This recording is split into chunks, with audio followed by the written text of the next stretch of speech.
Nongeye kubasuhuza muri kumwe na Venuste Nshimiyimana mu Rwanda mutwumvira kuri FM 104.3 naho mu Burundi turi ku mirongo migufi ya shortwave kuri metero 19 na 22 dore ingingo nkuru twabateguriye. Perezida w'u Rwanda Paul Kagame yanenze ibihugu bisaba ku Rwanda rureka umunyapolitiki Paul Rusesabagina wakatiwe gufunga imyaka 25.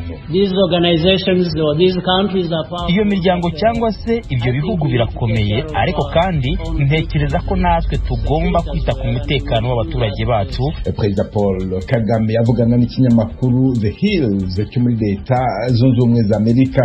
Muri rukiko rw'ubucuruzi i Kigali mu Rwanda, wunganira Uganda rw'itabi PTC rwa nyakwigendera Paul Rwigara mu rubanza ruburana na banki Cogebanque yatanze bimwe mu bimenyetso yashingiyeho ubujurire. Hari urubanza ruvuga yuko nta cyemezo na kimwe kizongera gutangwa ku ngwate, urukiko rukanazisubiramo. Ni urubanza rwaciwe muri 2017 itegeko kugeza ubu twajya kurureba tugasanga nta kindi cyemezo cy'urukiko kigeze kiruvanaho. Maître Janvier Rwagatare wunganira umuryango wa Paul Rwigara wunganira Cogebanque mu mategeko aremeza ko byavugiwe mu rukiko. Bavuga ko urubanza rwabaye itegeko, ibyo bari umucamanza na banki zikibivugaho nabyo umucamanza azabifataho umwanzuro kuwa gatanu ku buryo nta nicyo nabivugaho nanjye. Maître Pierre Henri Munyangabe wunganira Cogebanque ayo makuru kimwe n'andi avuga hirya no hino ku isi ni mu kanya mugume ku maradiyo yanyu. Duhere ku makuru avuga hirya no hino ku isi nateguriye kandi mugezwaho na mugenzi wacu Aloyize Bigirimana. Aloyize wirweho. Ndagize mwiriwe Veniste, namwe muteze amatwi. Tuyahere kuyavugwa muri Afrika. Perezida wa Kenya Uhuru Kenyatta yaranse kwemera urubanza rwaciwe na sentare ya ONU ijeje ubutungane cyo ku munsi wa kabiri. Sentare yahaye uburenganzira Somalia bwo kugenzura akarere ko mu mazi y'ibahari Indiana, ibyo bihugu bifa ahagwiriye n'ibitoro hamwe n'umwuka wa gaze. Kenyatta yavuze ko leta yiwe ihakanye yivuye inyuma ivyemejwe byose niyo sentare mpuzamakungu ifite icyicaro mu Buholande. Hari haheze iminsi Kenya ivuze ko itacemera ubutegetsi bw'iyo sentare. Perezida wa Somalia Mohamed Abdullahi Mohamed yahanuye Kenya kubona ingingo y'iyo sentare k'akaryo keza ko gukomeza imigenderanire hagati y'ivyo bihugu, ariko Kenyatta yavuze ko ahubwo iyi ngingo igiye gutuma amahoro n'umutekano bihungabana muri ico gihugu cyo mu ihembe rya Afrika. Akavuga ko ashigikiye umwumvikano hagati y'abegwa n'ico kibazo aho kumvira ivyemejwe niyo sentare ya ONU. Tukivuga kuri Perezida Kenyatta, Perezida wa Leta Zunze Ubumwe za Amerika Joe Biden azomwakira ejo ku munsi wa kane hano muri Leta Zunze Ubumwe za Amerika. Ruzoba rubaye urugendo rwa mbere rw'umuperezida wa Afrika muri White House ku ntwaro ya Biden. Mubonano hagati y'abo bategetsi uzoba kimwe mu byo Perezida Biden yiyemeje ko gukorana hagati ya Amerika na Afrika kwisunga ukubahana no kungana, nk'uko itangazo ryasohowe na White House ejo kuwa kabiri ryabitomoye.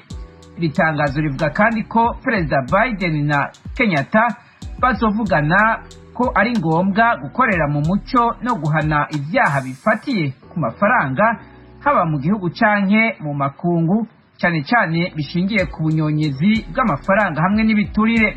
Uko ari babiri bazoganira kandi ku twigoro ko guharanira demokarasi, agateka kazina muntu, umutekano, kongereza ubutunzi hamwe no kurwanya ihindagurika ry'ibihe.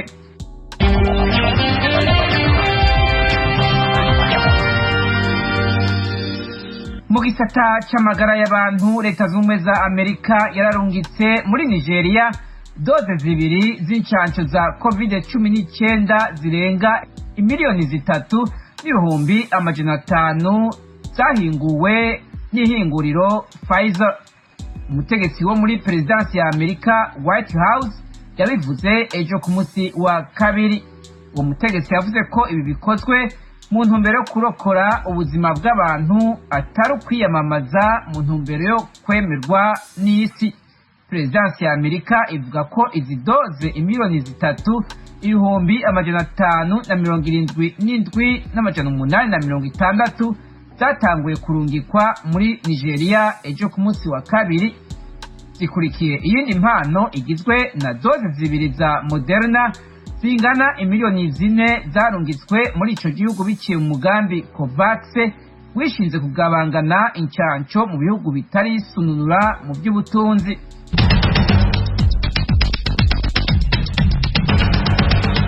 urakoze Aloyizi Bigirimana. Mukomeje kumva radiyo ijwi y'Amerika yumvikanira kuri FM 104.3 mu Rwanda. Mu Burundi ni ku mirongo migufi ya shortwave kuri metero 1922. Mushobora kandi kumva ibiganiro byacu muciye ku rubuga rwa internet kuri wa@radio.com na ku mbuga za Facebook, YouTube na Instagram. Aderesi yacu ni radio yacu. Paul Kagame w'u Rwanda yanenze ibihugu bisaba ko u Rwanda rurekumya politike Paul Rusesabagina wakatiwe gufunga imyaka 25 mu kiganiro yagiranye n'umunyamakuru Steve Clemons ukorera ikinyamakuru The Hills cyo muri Leta Zunze Ubumwe za Amerika. Perezida Kagame uri mu nama yiga ku mutekano kw'isi yavuze ko ibihugu bisaba ko Rusesabagina yarekurwa byirengagiza ibyaha yakoze kandi byarakoranye n'u Rwanda mu kumukoraho iperereza. Umunyamakuru w'ijwi ry'Amerika Temistocle Mutijima kurikiranye icyo kiganiro wategura inkuru ikurikira.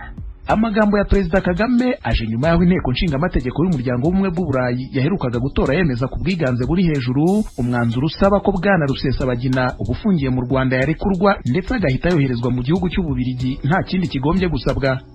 Abadepite bagera kuri 660 nibo batoye bemeza uwo mwanzuro ku majwi abiri ya oya, mu gihe abagera kuri 18 bifashe mu gutorera uyu mwanzuro. Paul Rusesabagina yamenyekanye cyane ku ruhando mpuzamahanga muri filimi Hoteli Rwanda ivuga ku ruhare rwe mu kurokora bari bahungiye muri Hoteli de Mille Collines mu gihe cya Jenoside mu 1994. Uyu yegukanye ibihembo bikomeye birimo n'icyo yahawe n'uwari perezida wa Amerika George Walker Bush mu 2005. Ku bwa Perezida Kagame abamusabira kurekurwa bafite impamvu zabo zitari iz'ubutabera. The same people that created that celebrity status have to work. Abo bamuremye n'ikirangirire bagomba nyine gushaka uko bamurekuza ndetse baburizamo uruhare rwe rwose batitaye ku bagizweho ingaruka n'ibikorwa bye cyangwa batanitaye ku bandi bareganwa banaburaniye hamwe. Aho rero niho bitangarije kuko ubwo bihindutse aho umunyabubasha mu buryo bwose wabishyiramo azaza gutegeka ati oya uyu mugabo mbere na mbere nitwe twamugize ikirangirire, ibyo yakoze byose ntacyo biture rebaho agomba kurekurwa kubera ko ari umuturage wa Amerika cyangwa se umwenegihugu w'Ububirigi. Uretse ibyari byatangajwe n'umuvugizi wa leta y'u Rwanda kuri Twitter, n'ubwa mbere u Rwanda rugize icyo ruvuga mu buryo bweruye kuri uyu mwanzuro inteko y'ubumwe bw'Uburayi yemeje usabira Paul Rusesabagina kurekurwa. Ni umwanzuro ariko waje ukurikira ibindi byagiye bitangazwa n'imiryango mpuzamahanga nka Rantos Foundation yo muri Amerika ndetse na bamwe mu bategetsi cyane mu bihugu by'Ububirigi na Leta Zunze Ubumwe za Amerika byamagana icyo bisi shimutwa n'iburanisha bavugaga ko ritanyuze mu mucyo rya Bwana Rusesabagina. Abo bose bakaba barahurizaga ku gusaba ko yarekurwa byihuse ndetse agasubizwa mu muryango we. Mu kiganiro cye Perezida Kagame yabaye nk'ukurira inzira ku murima abo bose ko ibyo basaba bidashoboka. Iyo miryango cyangwa se ibyo bihugu birakomeye, ariko kandi ntekereza ko natwe tugomba kwita ku mutekano w'abaturage bacu kandi tuzabikora mu buryo bwemewe n'amategeko ndetse dushimitse cyane. Ubwo bazagume mu nkuru zabo za Hollywood, ariko aho bikora ku buzima bwacu, ubuzima bwacu budufitiye agaciro ku rwego rumwe nk'urwo bugafitiye Ababiligi, Abanyamerika cyangwa abandi bose bashaka kubyinjiramo.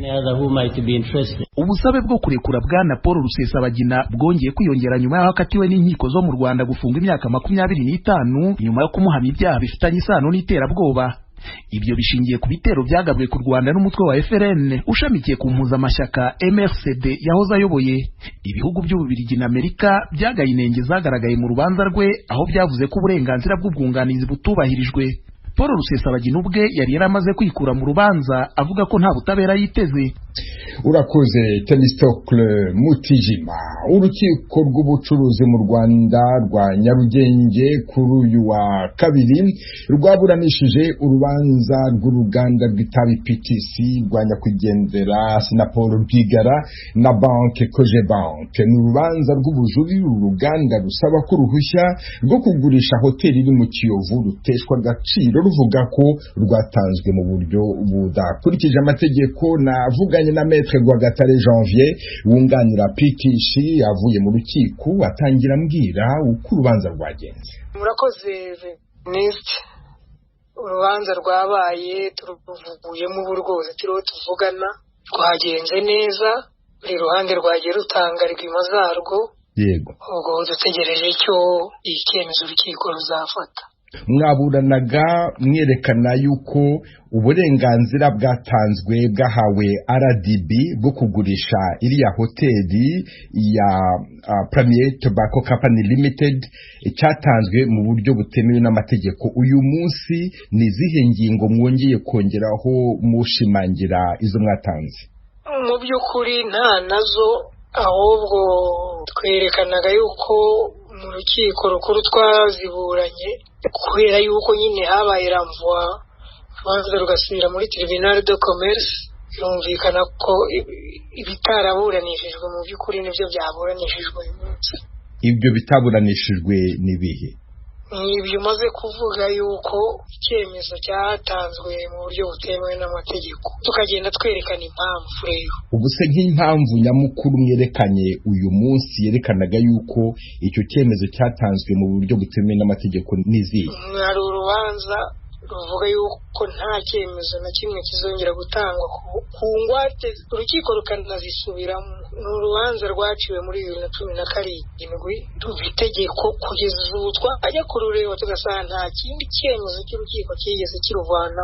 Tukavuga tuti mu gihe rero gifite agaciro karwo nta kuntu mwatanga ikindi cyemezo cyo kugurisha kandi urukiko rwarabihujije. Ni urukiko rukuru rw'ubucuruzi. Uretse kugaragaza yuko iryo tegeko ryo muri 2017 rivuga ko nta ngwate ishobora kongera kugurishwa, mwerekana ko urukiko rudashobora kwivuguruza, hari indi ngingo mwatanze yerekana yuko Cogebanque nk'uko mwari mwabwiye Ijwi ry'Amerika yabahaye urupapuro rwerekana ko nta nguzanyo mufite. Iyo ngingo yo mwayigarutseho? Nk'uko nabikubwiye ubushize, usibye ko twayinyuzeho gatoya, ariko nk'uko nabikubwiye ubushize urebye izarebwa mu rubanza mu mizi. Urubanza mu mizi ruzaba ryari? Mu rubanza mu mizi kuko hari ikirego mu mizi n'ubundi, yewe bazanagikorera icyo bita mizaneta kuri 22 n'ejo bundi kuwa gatanu, ko tuzaba dutangira urubanza rwafu. Aho rero niho hazaza iriya baruwa, haze uko yashubijwe, hazaza ibintu byinshi. Mukaba mwizeye yuko muzashobora gutsinda uru rubanza? Ngo abantu iyo bahura nayo babiri umwe aba yigiza nkana, ariko yarigwima turazifite zihagije ku buryo zagira icyizere ku ruhande rwacu. Twebwe icyo tuba dutegereje ni icyemezo cy'urukiko, kandi uko kije cyo kose turacyakira. Maître Rwagatare Janvier wunganira Premier Tobacco Company Limited ya nyakwigendera Sinapol Rwigara, ndagushimye cyane kubw'aka kanya uhaye Ijwi ry'Amerika. Akoze Venise, akoze. Wunganira banke Cogebanque Maître Henri Pierre Munyangabe mu butumwa bugufi yoherereje Ijwi ry'Amerika abajijwe uko yireguye mu rubanza burana na PTC, yashubije agira ati twasubiyemo ibyo twavuze mu rukiko rukuru rw'ubucuruzi. Mbere y'uko nza muri studio navuganye nawe ntangira mubaza uko urubanza rwagenze. Nk'uko nabibabwiye muri message mu butumwa bugufi naboherereje, nta kintu gishya twavuze kuko ni urubanza urukiko rukuru rw'ubucuruzi rwasubije mu rukiko rw'ubucuruzi. Muri make ibyo twari twababwiye ubushize nta kintu gishya kindi kirimo. hari hateganijwe icyamunara yagombaga kuba, urukiko rukaba rwavuze yuko ubujurire bwatanzwe n'umuryango wa Rwigara na PTC bwatanzwe mu buryo bwemewe n'amategeko. Iyo cyamunara yarahagaze, yararangiye, igeze he? Nta shingiro zirabivugaho kuko icyo rukiko rwarebaga n'iyakirwa ry'ikirego gusa. Ubu kuri wa gatanu nibwo tuzamenya rero noneho icyemezo nyirizina cy'urukiko niba cyamunara ihagarara cyangwa idahagarara. Hagati aho yarakomeje, hagati aho kubera ko atari yugurisha ingize icyo bivugaho ntabwo nabahaye amakuru y'ukuri, ahubwo igihe muhesha w'inkiko uri kugurisha muri cyamunara niwo wabaha amakuru uko byagenze. Muri makeya nk'uko mwabivugaga, kuri uyu wa kabiri mu rukiko nta cyaburanwe, nta cyavuzwe ku byerekeranye n'umwenda Cogebanque ifitiwe na PTC. Oya, ikibazo cy'umwenda kizavuga mu rubanza rw'iremezo ruteganijwe kuzaba mu minsi iri imbere. Ejo ntabwo cyashobora kuvugwaho. Tuvugana ubushize mwambwiye yuko PTC ifitiye Cogebanque umwenda wa miliyoni 489,928 n'amafaranga 199. Ayo mafaranga mwavuze PTC ifitiye Cogebanque, mwatwibutsa mumva ijwi ry'Amerika aho akomoka? Ikibazo kubera ko kiri mu rukiko, yongera bibabwire, twakwihangana, urubanza ruri vuba, bizavugwa, none nimara kuvugwa tuzababwira icyavuyemo. Ariko twababwira twababwiye nabo hari ibyo bavuga, ubwo ikibazo umucamanza uzagishyikirizwa uzatanga umwanzuro kugira ngo akize impande zombi. Mvugana na Maître Janvier Rwagatare wunganira PTC mu mategeko, hari itegeko yazamuye avuga ko ari itegeko ryemejwe mu mwaka 2017 n'urukiko rukuru rw'ubucuruzi, itegeko rivuga ko guhera icyo gihe nta ngwate izongera kugurishwa mu Rwanda. Kuba Cogebanque musaba yuko iyo hoteli igurishwa, iryo tegeko muzi ko ririho? Yababwiye ko ari urubanza, we bavuga ko ari urubanza rwabaye itegeko. Ibyo babicamanza na banki zigira bivugaho, nabyo umucamanza azabifataho umwanzuro ku wa gatanu, ku buryo nta nicyo nabivugaho nanjye. Maître Henri Pierre Munyangabe wunganira banki Cogebanque, ndagushimye cyane ku bw'aka kanya uhaye ijwi ry'Amerika. Namwe murakoze, kandi munyihanganira ko ejo ntashoboye kuboneka, nababwiye impamvu. Murakoze namwe. Ijwi ry'Amerika, uruwa mbere, uri Gitego. Tukivuga ku butabera mu Rwanda, umushinjacyaha yasabye urukiko rwisumbuye rwa Nyarugenge igifungo cy'imyaka 7 n'igice ku bagabo babiri baregwa muri dosiye ya nyakwigendera Kizito Mihigo. Yasabiye uwa gatatu bareganwa igihano cyo gufungwa amezi 6, bose bashinjwa ko bagerageje gucikisha Kizito Mihigo baciye mu nzira zitemewe n'amategeko. Umugenzi wacu Eric Bagirubusa yakurikiranye urubanza. Ibi bihano umushinjacyaha yabisabiye aba bagabo batatu baregwa muri dosiye y'umuhanzi w'icyamamare nyakwigendera Kizito Mihigo nyuma yo gusobanura ibyaha barega. Arabarega ibyaha bibiri: icyaha cyo kuba icyitso cyo kwambuka cyangwa kwambutsa baca ahantu hatemewe n'amategeko, n'icyaha cyo kuba icyitso mu gutanga indonke cyangwa ruswa.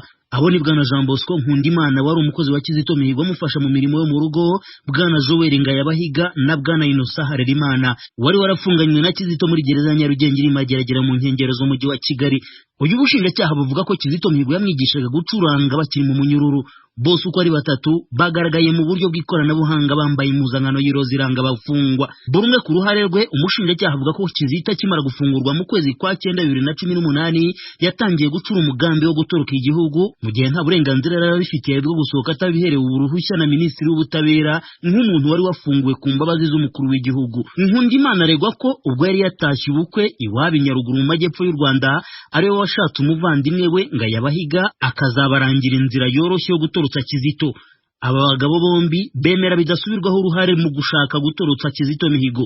Ni mu gihe Harerimana ari nawe wabatwaye mu modoka we ahakana icyaha cyo kuba icyitso cyo gushaka gutorotsa nyakwigendera. Harerimana avuga ko Kizito yamusabye kubatwara mu modoka ariko amubeshya ko bagiye mu bitaramo i Musanze, akavuga ko umushinjacyaha murega ko yarazi uwo mugambi kandi bitari ukuri. Kuri uyu mugambi wo gutorotsa Kizito Mihigo Ngayabahiga wagombaga kwerekana inzira yo kunyuramo bagera i Burundi nk'umuntu utuye Nyaruguru, avuga ko bamugezeho bakererewe baturutse i Kigali, abagira inama yo kurara Kibeho. Byemeza ko ubwo bari mu modoka Kizito yamubuje kugira icyo avuga, yanga ko umushoferi Harerimana yagira icyo abimenyaho. Abarego babiri Nkundimana na Ngayabahiga bavuga ko Ikibeho baraye muri chapeli cyangwa mu Rwambariro, mu gihe umushoferi we bamukodeshereje icyumba kugira ngo barare baganira atabumva. Bemeza ko bukeye bagasubukura urugendo, bageze hafi y'umupaka w'u Rwanda n'u Burundi bwakeye, umugambi wo gutorotsa nyakwigendera Kizito ukomwa mu nkokora n'abaturage bo mu karere ka Nyaruguru, ari nabo babafashe bakabashyikiriza inzego z'umutekano.